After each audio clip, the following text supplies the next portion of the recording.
আপনারা মনে করছেন সন্তান বুঝে না, বিশ্বাস করেন আপনার প্রত্যেকটা কথা সন্তানের স্ক্রিনের মধ্যে সেভ হয়ে যায়। আপনারা যেভাবে মোবাইলে সেভ করেন। আমাদের পাকিস্তানি এক ছেলে, মা বাবা ফোন দিয়ে বলতেছে 4 বছরের ছেলে, জাস্ট কথাবার্তা পিক আপ করা শুরু করেছে।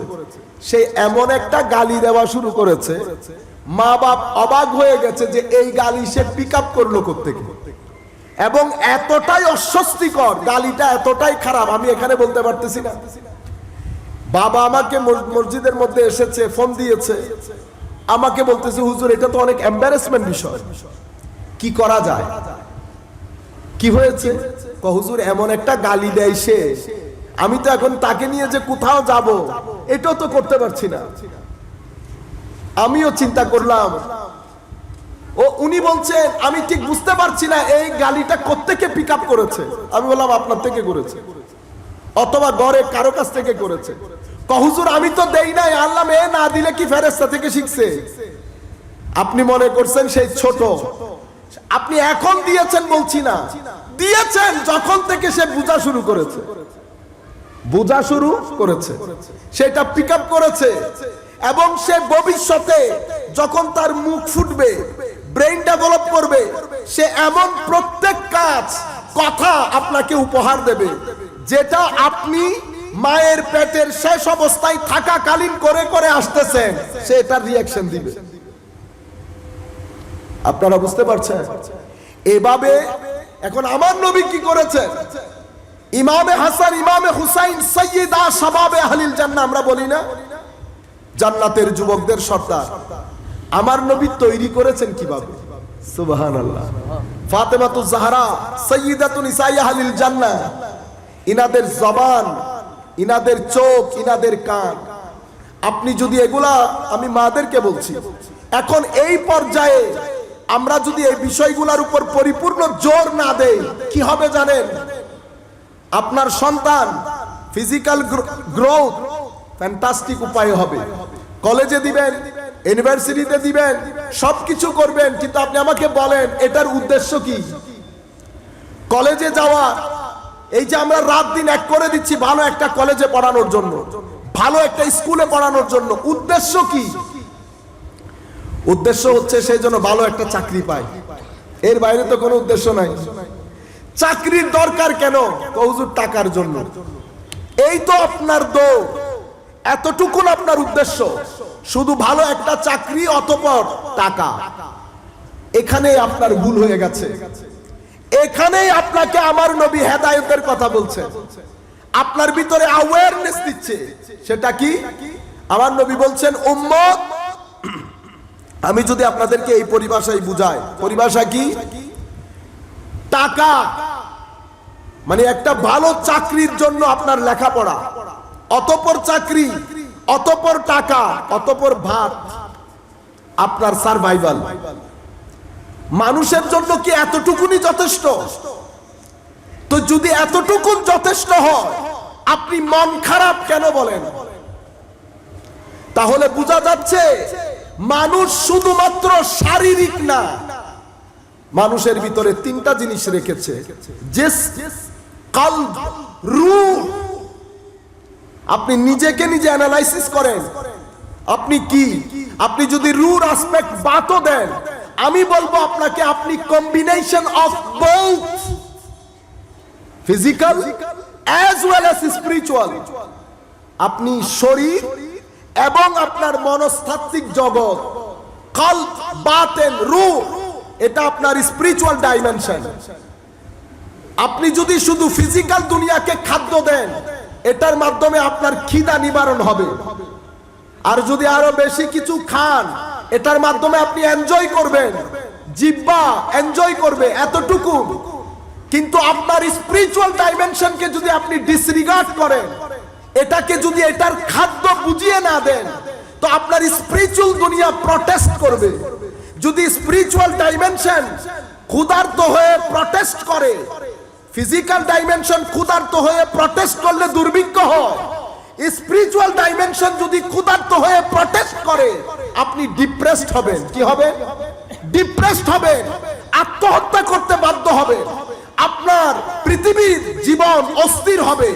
সবকিছু নিবেও আপনি শান্তিতে থাকতে পারবেন না। কাজেই এটার জন্য হেদায়েতের দরকার হয়েছে। আমরা এই জায়গা বাদ দিয়ে ফেলেছি আমাদের পুরো জীবন থেকে। আমাদের এই স্পিরিচুয়াল ডাইমেনশন, ভিতরের ডাইমেনশন আমরা পরিপূর্ণরূপে বাদ দিয়ে দিয়েছি। কাজে আমি মাদেরকে বলবো, আমার বোনদেরকে বলবো, আপনারা দয়া করে সন্তানের যখন সন্তানের পেছনে সময় দেন, সন্তানের তালিম এবং তরবিয়ত, ফিজিক্যাল ডাইমেনশন এবং স্পিরিচুয়াল ডাইমেনশন, দুই ডাইমেনশনের উপর যদি আপনি গুরুত্ব না দেন, আমার আল্লাহ কোরআনে পাকের মধ্যে বলছেন কদ আফলাহা মান তাযাক্কা। এটাকে আপনি যেদিকে বিবেচনা, যেই দিক দিয়ে আপনি ব্যাখ্যা করতে চাইবেন ব্যাখ্যা করতে পারবেন। কদ আফলাহা মান তাযাক্কা, সফলতা শুধু তাদের যারা এটাকে কি করেছে, পরিষ্কার করেছে, এটার তারবিয়ত করেছে, এটার গ্রোথ এবং ডেভেলপমেন্টের জন্য কাজ করেছে। এই কারণে মানুষের জন্য ধর্ম সেভাবে অপরিহার্য যেভাবে বেঁচে থাকার জন্য ভাত অপরিহার্য। এটা কবর হাসরের জন্য শুধু না, কবর হাসর তো আল্লাহ দেখবেন। আমি দুনিয়ার জীবনের কথা বলছি। দুনিয়াতে যদি আপনি একটা সুষ্ঠু সুন্দর জীবন কামনা করেন, আপনাকে দুইটা জায়গায় কাজ করতে হবে। আপনি যদি মসজিদ ভিত্তিক লেখাপড়া বাদ দিয়ে দেন, আপনি সমস্যায় পড়ে যাবেন। কোন সমস্যায়? যেটা ইউরোপ পড়েছে, ইংল্যান্ড পড়েছে, আমেরিকা পড়েছে। আমাদের স্বপ্নের জায়গা না? আমেরিকা বলেন, ইংল্যান্ড বলেন, আমাদের স্বপ্নের জায়গা না? কিন্তু আপনি জানেন এই দেশগুলার মানুষ টাকা আছে, বিল্ডিং আছে, পেটের ভাতও আছে, কিন্তু এটার খোরাক নাই। আপনি শাহে আমানতের দরবারে গিয়ে অন্তরের যেই খোরাক পাচ্ছেন, তাদের সেই খোরাক নাই। আপনি মসজিদে জামাত আদায় করে যেই পরিমাণ রিল্যাক্সড হচ্ছেন, এটা তাদের দেশে নাই। এটা আমার আল্লাহ আল্লাহর হাতে রেখে দিয়েছেন এবং বলেছেন আলা বিযিকরিল্লাহি তাতমাইন্নুল কুলুব। এবং এটা পুরো প্রশান্তির মেকানিজম আল্লাহ জিক্রে ইলাহির প্যাকেজের মধ্যে ঢুকিয়ে দিয়েছে। আপনি জিক্রে ইলাহিকে আন্ডারএস্টিমেট করবেন। আমাদের সমাজের মধ্যে যারা আমাদের মডেল, যারা আমাদেরকে সুন্দর সুন্দর কথা শোনায় বিভিন্ন টকশোর মধ্যে, বিভিন্ন অনুষ্ঠানের মধ্যে, আপনাদের মনে হয় কি আপনারা বলেন না স্টার? কি বলেন? স্টার, তারকারাজি। কোন জিনিসকে কোথায় তুলে দিলেন? সমাজের যারা তারকা, তারা ঘর থেকে বের হইতে পারে না। আপনি কোন জায়গার তারকা কোথায় দিয়ে দিলেন? তারকার জীবন দেখেন আর মসজিদের ইমামের জীবন দেখেন, ভেরি সিম্পল। তারকার জীবন দেখেন, মসজিদের মুয়াজ্জিনের জীবন দেখেন। কোনটাকে আপনি মডেল বলবেন? যেই জীবনের মধ্যে স্থিরতা নাই, যেই জীবনের মধ্যে স্থিরতা নাই, যেই জীবনের মধ্যে divorce after divorce. How can you become a star? You feel shame, you should feel shame, shame on you. আপনি কেমনে সুন্দর সুন্দর কথা এসে বাইরে বলেন? আপনারা বুঝতে পারছেন? আমরা জাতিকে ধোঁকা দেই। কি দেই? ধোঁকা দেই জাতিকে। সম্মানিত উপস্থিতি, দিন আপনার ভিতরের জগৎকে স্থির করে বিদায় ঈমান বলা হয়। কি বলা হয়? ঈমান। ঈমান এটা আমন থেকে, আলিফ মিম নুন, আমন। আমনের সাথে ঈমানের সম্পর্ক কি?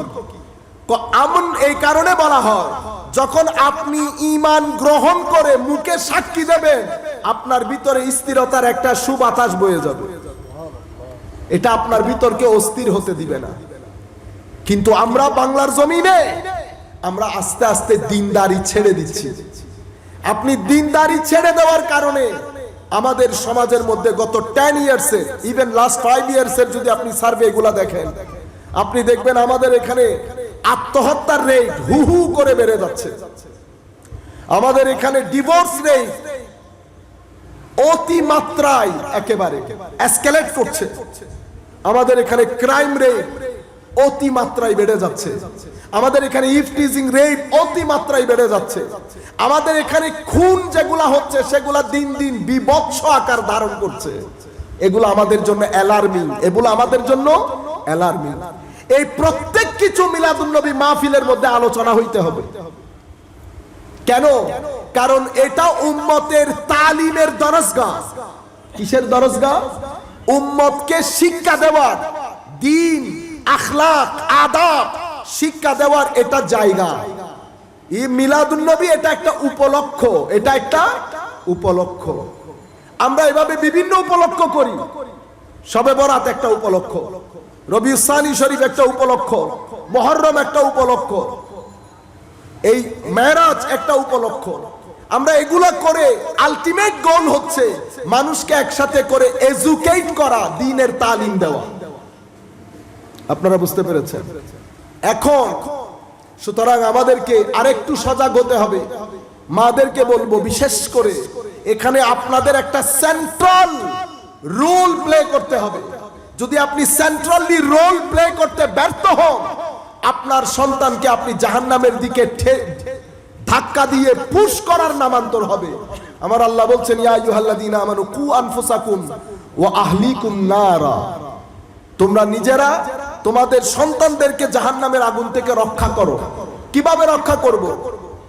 দ্বীনের শিক্ষা দেওয়ার মাধ্যমে। আমরা এখানে যারা বসেছি, দ্বীনের শিক্ষা, আমরা মাহফিলে কত ভারী ভারী কথা বলি, অথচ আমরা নামাজের ফরজ জানি না। জানি মোস্টলি নামাজের ফরজ, ওয়াজিব, সুন্নত, ওযু কেন ভাঙে, ওযুর ফরজ কোনটা, ওযুর সুন্নত কোনটা, কোরআনের তিলাওয়াত, কফ কেমনে উচ্চারণ করে, আইন কেমনে উচ্চারণ করে, মোস্টলি আমরা জানি। কিন্তু আমরা মাহফিলের মধ্যে অনেক ভারী ভারী কথা বলি। আমার নবী যদি আমাকে জিজ্ঞেস করে, বেটা এত ভারী ভারী কথা বললি, তোরে বেটা বড় মাওলানা বলার জন্য, উম্মত তো নামাজের ফরজ জানে না। আপনারা বুঝতে পেরেছেন? Stage by stage, step by step. আমি মাদেরকে বলবো, বাবাদেরকেও বলবো, আল্লাহর ওয়াস্তে ঘরের মধ্যে কিছু কিতাব কিনে রাখেন। সন্তানদেরকে আমার নবীর আখলাক, আমার নবীর জীবন, সিরতে মুস্তাফা শিক্ষা দেন। সে দেখুক সিরত কিরদার কিরকম হতে হয়। আমার জন্য মডেল আমার নবী, কিন্তু আমাদের কারো ঘরের মধ্যে সিরতে মুস্তাফার কিতাব নাই। অন্যান্য অসংখ্য কিতাব আছে, অসংখ্য নোবেল আমরা পড়ি, কিন্তু আমাদের ঘরের মধ্যে রুয়ে জমিনের সবচেয়ে উত্তম মানব যিনি, তার চরিত্রের কিতাব, আখলাকের কিতাব আমাদের ঘরে নাই। কিন্তু আপনি খ্রিস্টান ইহুদিদের ঘরে পাবেন। এটা দুঃখজনক, এটা দুঃখজনক। আমাদের